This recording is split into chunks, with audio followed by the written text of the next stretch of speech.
Salam jumpa pemirsa Binus TV dimanapun Anda berada.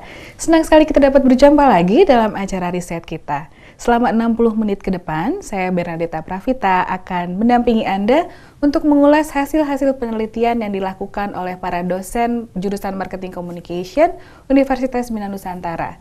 Senang sekali pada hari ini Studio Binus TV sudah kedatangan tamu, yaitu Ketua Tim Peneliti yang penelitiannya berjudul Peliputan Media Televisi dalam Pencitraan Partai Politik Menjelang Pemilu 2014, yaitu Bapak Rahmat Edi Irawan atau yang lebih sering kami panggil sebagai Pak Rey. Bagaimana proses penelitian ini sendiri, bagaimana nanti sarannya, tanpa berpanjang lebar lagi, mari kita sambut Bapak Rahmat Edi Irawan. Halo Mas Rey. Iya, terima kasih Mbak Dita. Oke.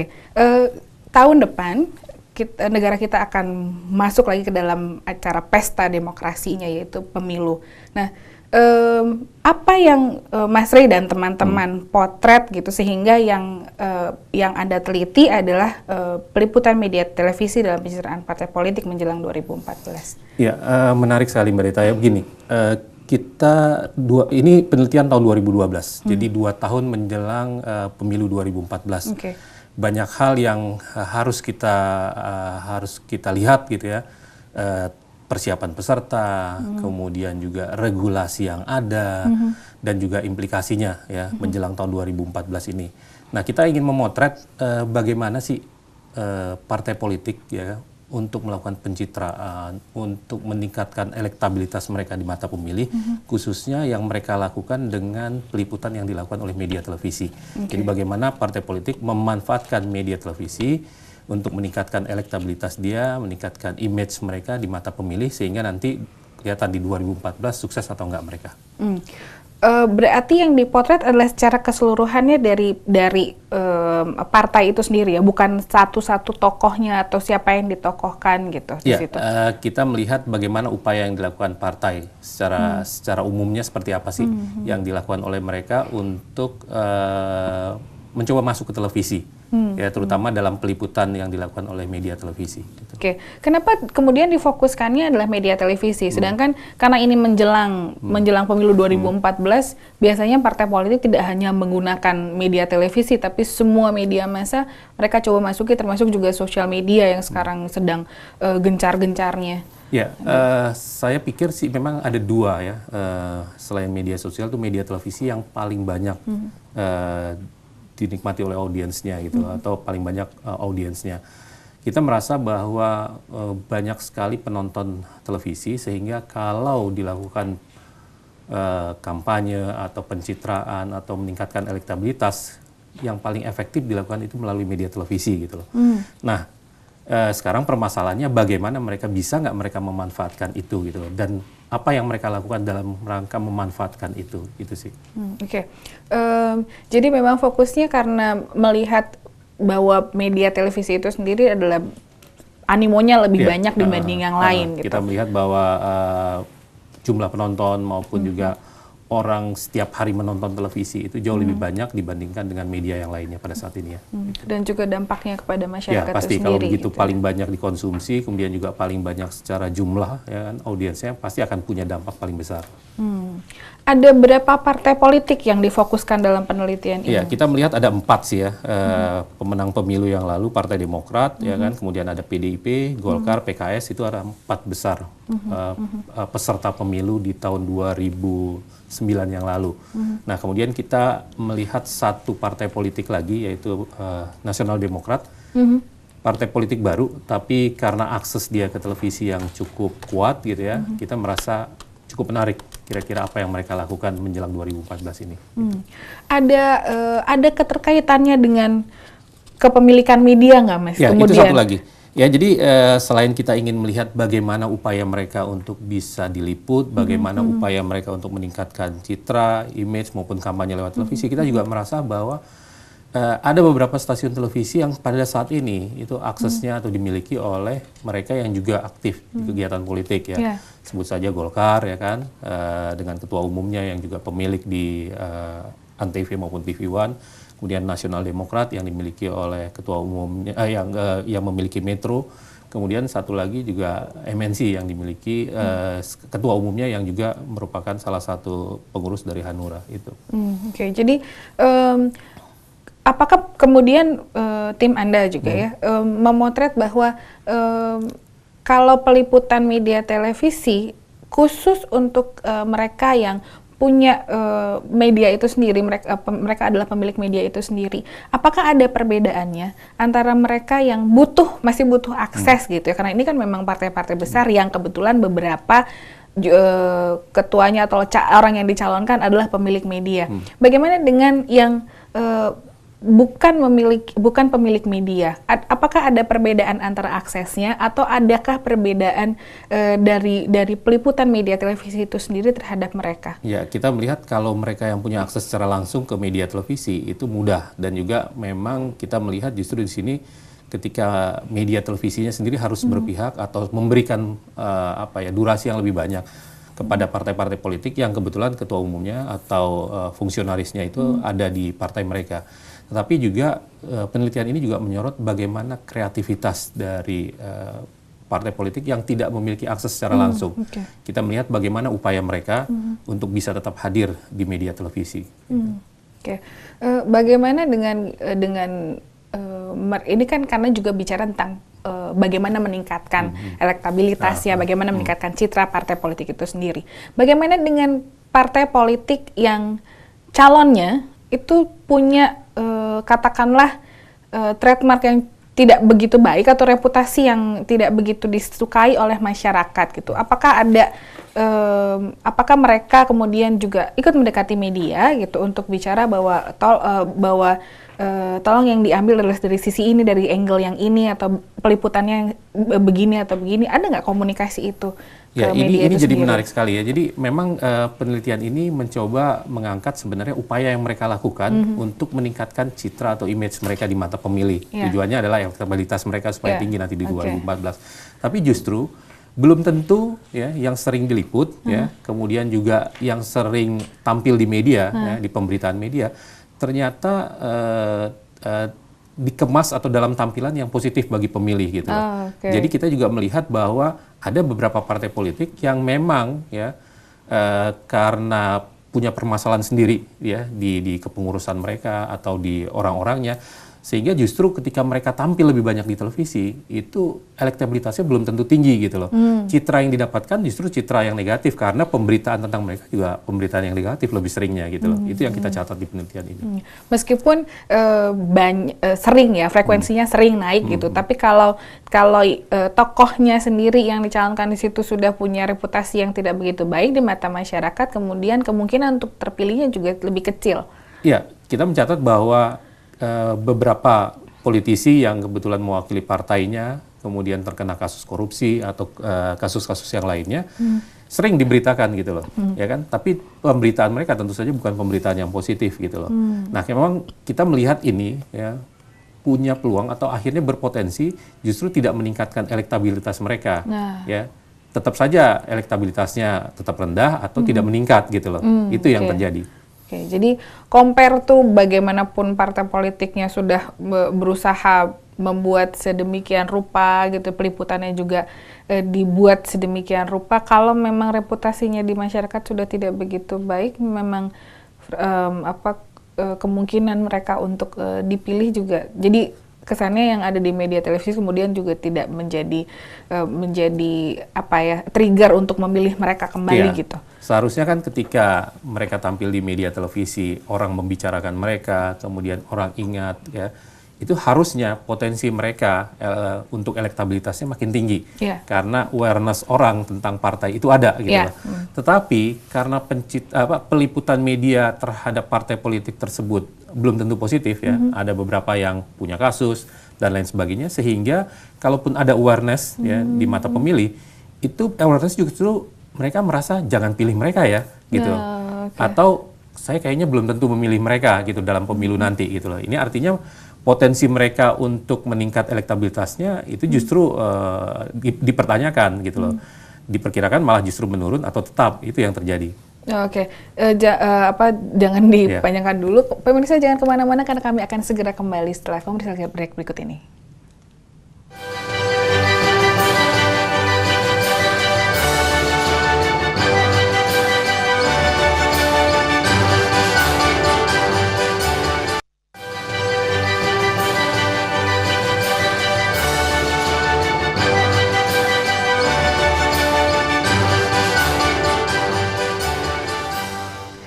kasih pemirsa karena Anda tetap setia bersama riset kita. Mas Ri, kita kembali lagi ya. Jadi tadi setelah bicara tentang kemungkinan elektabilitasnya, kita bicara tentang teori yang kemudian digunakan.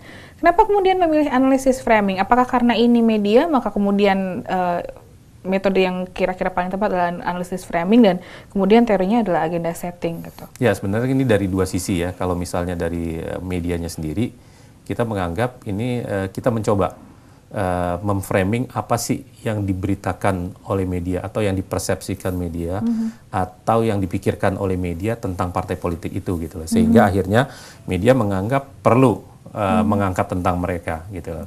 Jadi sebenarnya ini kan dengan analisis framing ini media mencoba untuk membuat sebuah kajian tentang bagaimana sikap media, bagaimana konten atau apa yang harus dilakukan media terhadap partai politik dan berita seperti apa yang akan ditampilkan oleh media. Ya, itu sebenarnya analisis framing. Ya, sementara kalau misalnya kita agenda setting, kita lebih melihatnya dari kepentingan partai politiknya. Karena partai politik ini kan berupaya memanfaatkan media sebenarnya ya. Kemudian mereka berupaya untuk bisa menembus bagaimana kebijakan redaksional dari media itu sendiri. Nah, yang jadi masalah apakah media itu bisa diintervensi atau tidak gitu loh.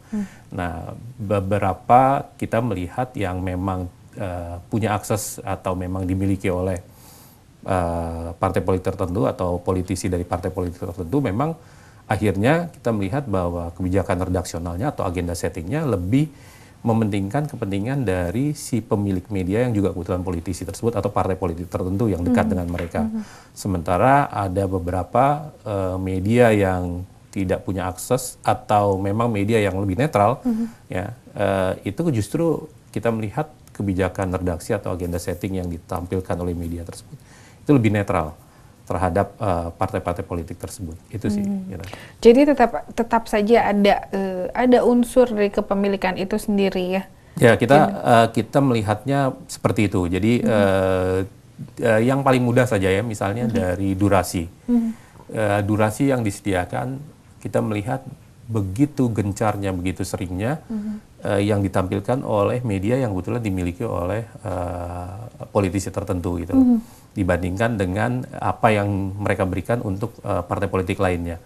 Ya, kemudian dari kontennya, bagaimana cara mereka memberitakan, itu juga kita melihat bagaimana mereka menampilkan citra yang baik atau justru mereka mencoba untuk tidak menampilkan sesuatu yang berkesan negatif kalau itu dilakukan oleh politisi yang punya akses terhadap mereka atau yang dimiliki oleh partai politik tersebut. Gitu. Kalau dari hasil pengamatan peneliti, apakah ada televisi-televisi yang dimiliki oleh para kandidat ini yang tidak menampilkan liputan tentang partai lain? Jadi eksklusif gitu untuk seperti misalnya UIN HT di televisi yang dimiliki di MNC Group misalnya itu tidak ada liputan tentang partai lain. Ya, kalau sampai eksklusif tidak ada liputan tentang partai lain atau politisi lain memang tidak ada gitu loh. Tapi kita mencatat bahwa secara durasi jumlah menit yang misalnya diberikan kepada partai politik atau politisi yang memiliki media tersebut itu jauh lebih banyak gitu loh. Ya, itu satu. Kemudian dari segi pemberitaan juga, arah pemberitaan kita melihat bahwa yang punya akses terhadap media tersebut itu justru memiliki arah pemberitaan yang sangat positif sekali gitu. Yang paling mudah saja misalnya kita nggak akan ketemu dengan namanya lumpur Lapindo di TV One ataupun di Antv. Lumpur Sidoarjo ya. Lumpur Sidoarjo. Itu kan masalah framing, masalah bagaimana redaksionalan dari pemberitaan media tersebut memberitakan, itu yang terjadi. Oke. Kalau dari sisi pendekatannya sendiri, pendekatannya kan kemudian Mas Ri dan teman-teman menggunakan pendekatan kualitatif. Kalau dari pandangan saya secara pribadi ini bicara tentang pencitraan partai politik gitu. Kenapa bukan bertanya pada pendekatannya pada masyarakat secara kuantitatif gitu. Kalau iklannya kayak gini atau liputannya seperti ini, apakah membuat mereka jadi mau memilih atau tidak memilih? Kenapa pendekatan yang dipilih adalah pendekatan kualitatif justru? Ya, kita justru pengen tahu apa yang ada di belakang media ketika memberitakan itu, gitu loh, ya kan? Okay. Jadi bagaimana peliputan yang dilakukan oleh media terhadap partai-partai politik, sehingga akhirnya kita bisa tahu, oh mereka itu dimanfaatkan seperti ini loh oleh media. Oleh partai politik gitu loh, ya kan? Itu sebenarnya yang kita ingin ini, sehingga akhirnya kita merasa karena kita ingin tahu, ya kan, bagaimana dapur yang dilakukan oleh media dan juga apa sih yang diinginkan oleh partai politik, kelihatannya kita lebih pas untuk menggunakan kualitatif gitu. Jadi yang dilihat adalah bagaimana si media ini berpikir untuk mengolah dan bagaimana pendekatan dengan partai politik dibanding melihat bagaimana kemudian apakah betul dia meningkat atau tidak, apakah betul elektabilitasnya jadi baik atau tidak. Gitu. Kalau dari media televisi itu sendiri, sebetulnya terlepas dari misalnya kepemilikan media, apakah mereka secara sadar lebih memilih untuk sebenarnya saya lebih suka untuk memberitakan partai tertentu gitu dibanding harus memberitakan partai yang dimiliki partai yang kemudian dalamnya adalah kandidatnya adalah pemilik media saya. Ada nggak ditemukan dari keinformannya Mas Rey dan teman-teman dalam penelitian ini bahwa mereka membicarakan bahwa sebenarnya lebih suka sama konsepnya partai yang ini atau lebih baik menampilkan konsep dari partai politik yang ini dibanding yang punya mereka sendiri? Ya, dari beberapa penelitian itu memang akhirnya kita mencatat bahwa ada beberapa mungkin tidak secara institusi tapi secara personal, ya kan. Kemudian juga mungkin pada level yang bukan pengambil kebijakan atau keputusan itu kita temukan gitu loh. Tetapi secara keseluruhan, karena itu merupakan sebuah institusi, yang akhirnya mereka tampilkan adalah yang memang merupakan kepentingan dari si pemilik medianya sendiri. Gitu. Overall, jadi memang tetap kepemilikan media itu, si pemilik media itu, kebijakan pemilik media itu memegang peranan yang sangat besar dalam peliputan media televisi itu sendiri. Nah, kalau dari partai politiknya, kalau partai politiknya itu sendiri mendekati medianya itu dengan cara apa waktu pertama kali? Sehingga kan kita mau mulai seperti apa nih peliputannya gitu. Itu kan ada pembicaraan seperti apa dengan media? Ya, yang menarik justru kalau partai politik itu tidak punya akses ke media. Kalau yang punya akses ke media, permasalahannya mungkin lebih mudah atau mungkin selesai lah gitu lah. Begitu ada perintah bahwa ini harus dimuat, harus dilaksanakan, udah nggak ada masalah gitu loh, ya kan. Tapi kalau misalnya mereka tidak punya akses, kita mencatat bahwa bagaimana mereka berkreativitas gitu loh untuk bisa diliput gitu loh. Karena ketika kita bicara media, maka ada kepentingan media juga di sana. Nah, ketika ada kepentingan media, pasti juga media selain memikirkan diri mereka sendiri, juga yang paling utama adalah bagaimana supaya yang mereka tampilkan itu ditonton orang atau banyak penontonnya, itu yang penting juga.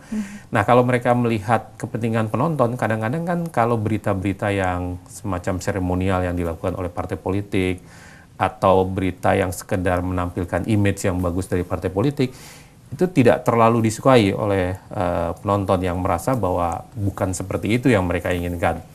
Nah, ketika berhadapan dengan kondisi yang seperti itu, justru kreativitas dari politisi, kreativitas dari partai politik untuk bisa tetap tampil di media, itu yang justru menarik dalam kajian penelitian ini.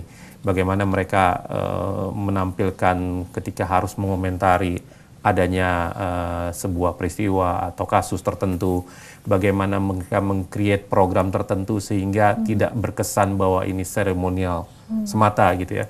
Itu menjadi menarik sekali gitu loh. Kita mencatat ada beberapa partai politik yang melakukan hal itu gitu loh. Gitu. Kalau contohnya seperti apa ya Mas kreativitasnya itu gitu? Karena belakangan ini kalau yang saya amati di TV itu banyaknya kemudian melakukan CSR untuk apa gitu, partai ini melakukan CSR dengan kandidat ini gitu. Jadi rata-rata kok sama gitu. Jadi yang ini CSR, yang ini CSR, yang ini CSR, yang ini mari kita sama-sama berpikir bahwa masih banyak orang-orang yang membutuhkan uluran tangan dan sebagainya gitu. Kalau dari yang di luar pemilik media sendiri, kreativitasnya kayak apa, Mas? Ya, sebenarnya penelitian ini masih akan berlanjut di 2013 karena 2012 tuh masih apa ya, baru mulai start lah istilahnya. Tapi kita mencatat kayak seperti 2012 itu, misalnya ketika kan ini baru pendaftaran peserta pemilu di KPU waktu itu. Nah, kita mencatat bagaimana mereka meng-create cara mereka mendaftar gitu ya, dengan tampilan yang tidak sama seperti biasa orang mendaftar sesuatu, tapi ada acara tertentu ketika mereka tampil mendaftar itu gitu ya. Mereka tampil dengan baju-baju daerah tertentu, mereka tampil dengan membawa orang-orang tertentu dan lain sebagainya yang ini justru menarik perhatian orang gitu ya. Misalnya ada becak tampil ya kan untuk daftar segitu banyaknya gitu ya. Itu kan pasti menarik gitu loh. Orang dengan pakaian tradisional dari berbagai macam daerah itu menarik gitu loh. Jadi cara mereka untuk bisa kelihatan atau diliput oleh media televisi itu bagus banget gitu loh. Kemudian ada beberapa politisi yang merasa bahwa kayaknya kalau tampil biasa-biasa aja akan sangat sulit gitu ya. Mereka mulai meng-create sesuatu yang di luar hal yang biasa. Misalnya saja kalau kita lihat ada politisi yang mulai bermain sinetron, ada politisi yang tiba-tiba misalnya tampil di kendaraan umum gitu loh ya kan, naik ojek dan lain sebagainya gitu loh. Ini kan hal-hal yang sebenarnya akan mengarah nanti akan banyak nih sesuatu yang di-create. Karena kalau menurut saya, kalau kita nggak membuat sebuah kreativitas yang sama, kayak tadi CSR-nya sama, begitu-begitu aja gitu ya, itu akan sangat sulit gitu. Karena media juga akan, ini kepentingan penonton mereka ketika mereka harus menayangkan ya, berita tentang partai politik itu, atau politisi itu apa ya gitu ya, kalau nggak ada sesuatu yang baru. Oke. Nah, Mas Ray, ditahan dulu. Pemirsa, bagaimana pertarungan media ini untuk mempertahankan penontonnya? Jangan kemana-mana, kita akan segera kembali setelah pesan-pesan berikut ini.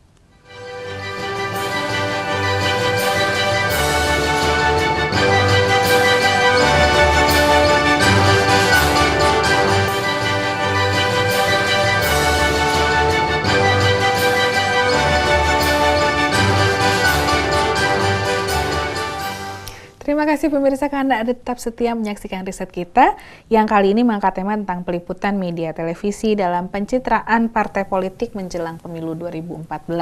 Mas Ray, kita kembali lagi bicara tentang bagaimana si media ini sendiri bertarung dengan kepentingan penontonnya. Bagaimana mereka mau tetap menonton hasil liputan mereka meskipun partai politiknya dengan secara kreatif datang berduyun-duyun dengan memakai baju daerah misalnya atau punya kreativitas dengan memakai becak seperti yang tadi Mas Ray sudah utarakan.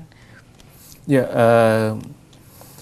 di penelitian ini kita justru melihat ada beberapa yang kontraproduktif ya. Ada juga yang misalnya mereka ingin meningkatkan elektabilitas, menampilkan berita tentang mereka, tapi sebenarnya itu tidak terlalu efektif karena yang pertama begini, permasalahannya adalah penonton ingin sesuatu yang memang sesuai dengan realitas gitu loh. Kemudian penonton tidak ingin dipaksakan atas sesuatu yang tidak mereka mau. Ya, kalau misalnya tidak sesuai realitas adalah boleh saja mereka tampil dengan suara mereka, dengan kepentingan mereka, tetapi sebenarnya realitasnya adalah tidak seperti itu gitu loh ya kan. Mereka membela kepentingan rakyat, mereka melakukan sesuatu untuk tujuannya adalah kesejahteraan masyarakat misalnya, tapi kenyataannya beberapa politisinya melakukan korupsi dan lain sebagainya. Itu sebenarnya kontraproduktif. Jadi boleh saja berita tentang itu banyak, tetapi kita tidak meyakini bahwa berita-berita seperti itu akan banyak ditonton gitu loh. Kemudian yang kedua, terlalu dipaksakan gitu loh. Ada berita yang sebenarnya tidak punya nilai, ya, value yang tidak terlalu kuat di masyarakat gitu ya. Seremonial, misalnya pembentukan komunitas pendukung, atau misalnya organisasi yang di bawah partai politik itu. Terlalu dipaksakan, durasinya terlalu banyak, kemudian juga secara jumlah itu banyak sekali yang seperti itu gitu ya, terutama yang punya akses ke medianya cukup kuat gitu ya, itu malah justru tidak terlalu bisa menaikkan citra atau image mereka di mata pemilih gitu loh.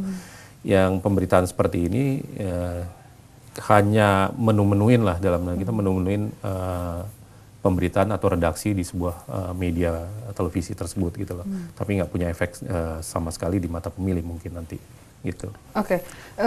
Berarti sedemikian kuat ya media massa tuh bisa memainkan persepsi dari khalayak atau pemirsanya sendiri. Ya, sebenarnya kita menampilkan bahwa ada kekuatan media untuk memberitakan atau menginformasikan atau juga menampilkan bagaimana partai politik itu sendiri gitu loh. Tetapi kita juga melihat bahwa tidak semuanya bisa didikte oleh media gitu loh.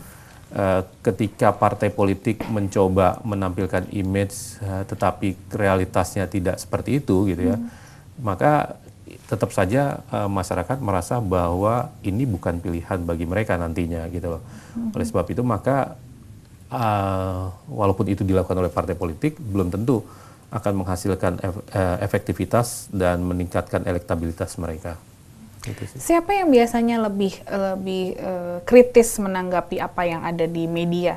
Gitu, kalangan masyarakat yang seperti apa gitu, apalagi sekarang menjelang pemilu 2014 ini kan jauh lebih crowded gitu ya, jauh lebih banyak sekali yang harus dilihat. Biasanya yang masyarakat seperti apa yang kritis? Karena kita juga melihat semakin ke sini bukan semakin banyak yang mau terlibat, tapi lebih banyak yang apatis. Paling nanti juga gitu-gitu aja dengan partai politik yang kandidatnya juga masih kandidat-kandidat orang lama atau kandidat yang baru pun, tapi kandidat yang baru tetap ada ditempel sama orang yang lama gitu. Sebenarnya masyarakat yang mana yang lebih bisa kritis melihat ini gitu?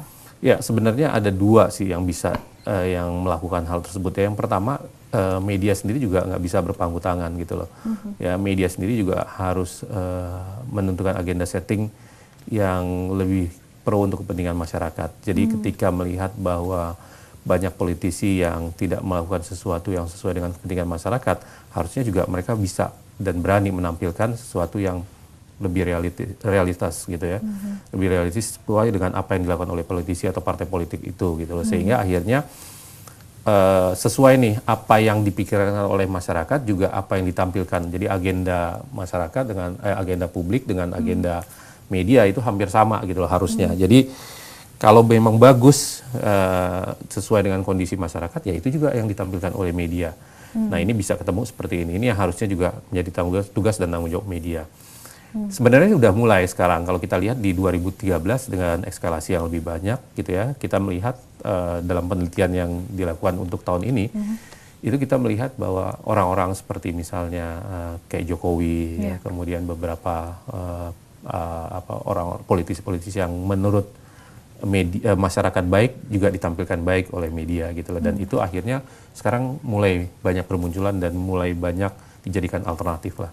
Itu yang pertama. Kemudian yang kedua memang selain media yang memberikan kesadaran juga harusnya ada tokoh-tokoh dari masyarakat atau ada mungkin dalam tanda petik juga akademisi, orang-orang kampus atau orang-orang yang semua yang peduli lah, pemimpin-pemimpin organisasi sosial yang peduli juga gitu ya dengan kesadaran politik masyarakat juga harusnya banyak menginformasikan hal ini gitu loh.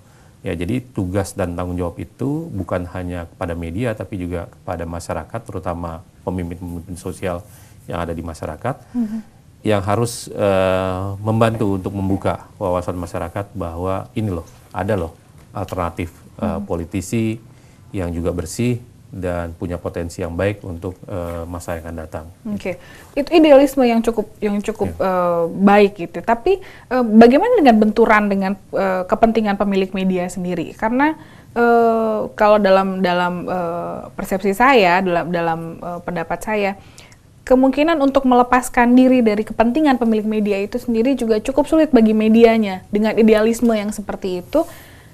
Bagaimana tabrakan-tabrakannya dengan kepentingan pemilik media? Ya, kalau di 2012 kita sudah mencatat intervensi yang sedemikian rupa, di 2013 itu keadaannya makin lebih parah gitu loh ya kan, makin lebih kuat dominasi dari pemilik media. Tapi gini, kesadaran masyarakat itu juga mulai lebih baik dibandingkan sebelumnya. Jadi apa yang disampaikan oleh media ketika itu tidak menjadi agenda publik gitu ya, itu belum tentu juga bisa diterima secara luas oleh masyarakat gitu loh. Artinya kalau misalnya boleh saja sih pemilik media yang kebetulan juga politisi atau dari partai politik tertentu berusaha memanfaatkan medianya, tetapi jadi pertanyaan apakah penonton atau masyarakat mau menerima atau dalam tanda petik mau menonton lah kehadiran mereka di media. Itu kan pertanyaan berikut gitu loh. Penonton juga punya alternatif pilihan untuk menonton gitu loh. Akhirnya media yang justru tidak independen, media yang justru hanya dimiliki oleh atau partisan itu akan ditinggalkan oleh penontonnya gitu loh. Sebaliknya media-media yang non partisan yang bisa dijadikan alternatif itu yang nanti akan menjadi pilihan gitu loh ketika melihat rekomendasi mana sih politisi yang akan dipilih atau partai politik yang akan dipilih itu. Oke. Kembali ke idealisme itu tadi. Ketika kemudian Mas Ri dan teman-teman memilih untuk kita akan meneliti tentang hal ini dan kemudian mulai mendatangi media-media dan mulai mengamati banyak hal. Media mana saja yang kemudian terlihat antusias juga untuk menyambut Mas Ri dan teman-teman? Atau adakah media juga yang terasa sekali bukan mendiskreditkan tapi terasa sekali menutup diri terhadap apa yang Mas Ri dan teman-teman ingin lakukan? Ya, kalau sampai menutup diri mereka enggak gitu ya, tetap diterima dan data-data itu tetap diberikan oleh mereka gitu loh. Tetapi memang akhirnya mereka mereka punya pandangan yang berbeda mungkin dengan kita gitu loh ya kan. Kebijakan redaksionalan mereka tutupi bahwa itu juga untuk kepentingan penonton mereka. Tetapi kan kita juga punya data bahwa berapa banyak sih memang proporsi yang diberikan oleh media itu. Itu aja kita udah data atau fakta yang bisa menunjukkan bahwa mereka tidak independen. Belum lagi nanti kalau kita bilang bahwa kalau itu untuk kepentingan penonton mereka, benar nggak sih penontonnya justru bertambah? Kita buka aja data dari rating share ya kan. Dari situ juga bisa menunjukkan bahwa nggak bertambah penonton mereka gitu loh dengan memaksakan seperti itu. Oke, Mas Ri ditahan dulu. Pemirsa, kita akan segera kembali setelah pesan-pesan berikut ini. Tetap di Set Kita.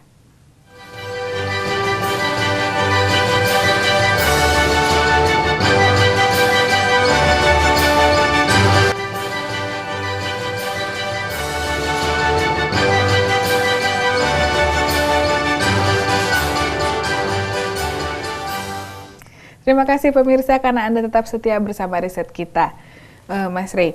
Kemudian kita setelah bicara tentang idealisme, tentang bagaimana kemungkinan mereka dipilih, tentang bagaimana masyarakat sesungguhnya. Yang menarik buat saya adalah apakah sebetulnya memang partai-partai politik ini berpikir bahwa pencitraan itu sedemikian pentingnya gitu sehingga itu menjadi salah satu komponen penting atau faktor penting dari kekuatan elektabilitas mereka. Ya, itu yang sebenarnya harusnya berjalan dari dua sisi gitu loh, ya kan, bahwa mereka perlu melakukan pencitraan itu lewat media televisi, ya gitu loh, bahwa mereka harus diliput, bahwa mereka harus hadir, bahwa harus ada awareness tentang mereka di televisi, iya gitu loh. Tapi kan sebenarnya juga tidak boleh dilupakan bagaimana upaya mereka untuk mendekati konstituennya mereka secara langsung. Dalam arti kata, apa program-program yang mereka lakukan yang secara langsung berimplikasi terhadap pemilihnya atau konstituennya lah. Ini yang selama ini justru paling banyak dilupakan gitu loh. Jadi mereka terbirit-birit untuk melakukan sesuatu di media televisi gitu ya. Yang sebenarnya juga akhirnya belum tentu berdampak positif untuk mereka gitu ya. Tapi sebaliknya mereka melupakan kerja konkret yang harusnya dilakukan setiap saat gitu ya Tidak bukan hanya hanya menjelang pemilu, gitu betul. loh. Nah, itu yang kita melihat masih sering dilakukan atau masih kerap terjadi, bahwa mereka hanya sibuk menjelang pemilu gitu ya, termasuk bagaimana caranya membuat iklan politik yang bagus, mengkreativitaskan bagaimana supaya mereka diliput, atau segala sesuatu yang akhirnya menampilkan mereka di media televisi lah. Menekankannya pada popularitas Iya, semata gitu ya. itu memang perlu dilakukan gitu loh, supaya awareness, apalagi juga pemilih kita itu menyebar di mana-mana gitu loh. Tetapi kerja konkret juga jauh lebih penting gitu loh, bahwa mereka partai politik ya kan, bahwa mereka harus dekat terus dengan konstituennya, harus ada sesuatu yang mereka lakukan yang berimplikasi secara langsung pada pemilih. Itu yang justru paling banyak mereka lupakan dan hampir jarang mereka kerjakan gitu loh. Gitu. Jadi memang kemudian itu jadi kelihatan sedemikian kecil ya pekerjaan konkret yang continuity-nya gitu. Jadi sementara ini setiap kali kita mau mengadakan pemilu, yang mereka ributkan adalah popularitasnya gitu, awareness-nya, berhenti di situ, tapi tidak bicara setelah itu mau apa gitu, setelah itu mau apa. Nah, kalau dari hasil penelitian Mas Rey sendiri, apa sih yang bisa disarankan gitu kepada kepada orang-orang yang berkepentingan dalam partai politik ini sendiri? Ya, sebenarnya ini ada dua kepentingan media di satu sisi dengan partai politik di sisi yang lain. Nah, ketika ada dua kepentingan, dua-duanya harus tahu gitu loh ya kan, kepentingan partai politik untuk masuk di media seperti apa, kemudian juga kepentingan media sendiri untuk memberitakan partai politik ini seperti apa gitu loh. Nah, dalam penelitian ini kita melihat yang pertama adalah kalau misalnya partai politik ya, dia punya akses, dia mungkin bisa mudah untuk bisa masuk ke media. Tapi kalau misalnya dia tidak punya akses, maka bagaimana caranya supaya mereka melakukan sesuatu yang kreatif sehingga akhirnya ada mereka di media. Itu yang pertama. Kemudian yang kedua, dari hasil penelitian ini bahwa tidak semuanya ya, masalah pencitraan, masalah elektabilitas itu hanya melalui media semata. Masuk melalui media itu penting gitu, tetapi juga harus ada sesuatu yang konkret yang mereka lakukan. Jadi justru penelitian ini juga menyadarkan bahwa tidak semuanya selesai melalui media, tapi harus ada juga sesuatu yang harus dilakukan untuk mendekati pemilih yang justru itu yang banyak dilupakan dan hanya dipikirkan mungkin pada saat-saat terakhir ketika popularitas rendah, elektabilitas juga rendah gitu loh. Banyak politisi kita dan partai politik yang juga sama seperti itu gitu loh. Nah, ini yang jadi penelitian ini menyadarkan hal seperti itu, bahwa mereka harus melihat kepentingan media ya kan, sehingga akhirnya mereka ada di media, tetapi juga tahu media, bagaimana diliput media juga bukan segalanya, tapi juga harus yang lebih lagi adalah mengetahui apa yang diinginkan oleh konstituennya dan melakukan sesuatu untuk konstituen itu sih. Jadi walaupun media punya pengaruh yang cukup besar untuk khalayak, tapi kalau memang tidak ada pekerjaan konkret dan sesuatu yang nyata dari partai politiknya itu sendiri, itu juga nol besar gitu ya. Nah, dari pengalaman 2012 ini, kemudian apa yang dan roadmap penelitian Mas Rey dan rekan-rekan ini, apa lagi yang akan dilakukan pada tahun berikutnya?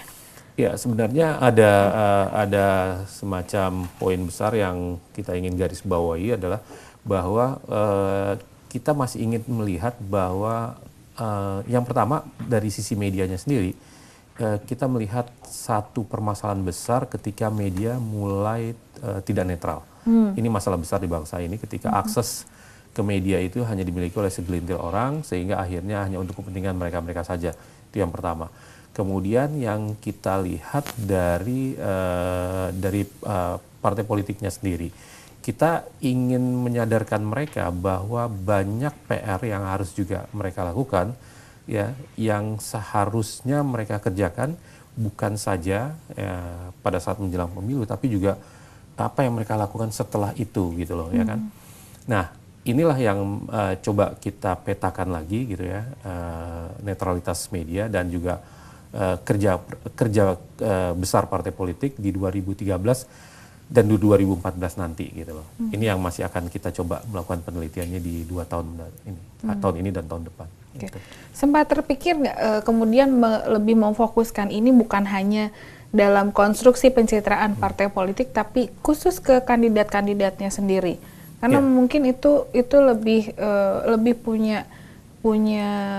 punya kompetensi atau punya itu adalah salah satu faktor yang lebih besar gitu dibanding kita bicara tentang partai politik secara keseluruhan. Iya benar Mbak Deta, jadi 2013 ini kita udah mulai lebih mengamati ke person, karena ternyata kalau kita melihat partai politik secara besar, boleh saja misalnya Nasdem punya pemimpinnya punya metro gitu ya, tapi ternyata orang yang ada di partai itu tidak punya akses ke media gitu loh. Kita melihat ini dan kita juga akhirnya mencoba melakukan penelitian ke arah politisinya gitu loh.